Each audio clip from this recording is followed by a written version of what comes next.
శ్రీ లక్ష్మీనరసింహ పరబ్రహ్మణే నమః. ప్రతి సంవత్సరం జ్యేష్ఠ పౌర్ణమి ఐర్వాక పౌర్ణమి సందర్భంగా వివిధ క్షేత్రాల నుంచి సేకరించినటువంటి మట్టిని పూజించి రైతులకు ఇవ్వడం అనేటువంటిది పరిపాటి. గత సంవత్సరం ఈ క్షేత్రం నుంచి మట్టిని తీసుకెళ్ళి అంటే వివిధ సామాజిక మాధ్యమాల ద్వారా తెలుసుకొని ఇక్కడ మట్టిని తీసుకెళ్ళిన తర్వాత వీరి యొక్క అనుభవం ఒకసారి వీరు చెప్తారు. ఒక రైతు ఒకసారి మీరు చెప్పండి స్వామి, మీకు ఏం జరిగింది?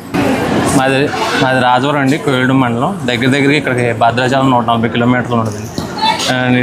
ఇదే రోజు ఏరువాక పూర్ణం రోజు ఈ మాతృకా ప్రసాదాన్ని తీసుకెళ్ళడం జరిగిందండి. అది సామాజిక మాధ్యమాల ద్వారా న్యూస్ పేపర్లో చూసి స్వామివారి మీద నమ్మకం ఉండి తీసుకెళ్ళి వెళ్ళడం జరిగింది. వర్షాలు బాగా కురిసినాయి, పంటలు కూడా చౌడు భూమిలో కూడా బంగారం పంట పండినట్టు పండింది. ఆ నమ్మకంతో ఈ సంవత్సరం కూడా ఎన్ని ఇబ్బందులు ఎదురైనా ప్రత్యేకంగా గుర్తుంచుకొని బయటకెళ్ళాలని చెప్పి అంత దూరం నుంచి బండి వేసుకుని వచ్చి తీసుకెళ్ళడం జరిగింది. సంతోషం. ఈ సంవత్సరం కూడా మంచి పంటలు పండుతాయి, స్వామివారి అనుగ్రహం మంచిగా మనకు జరుగుతుందండి.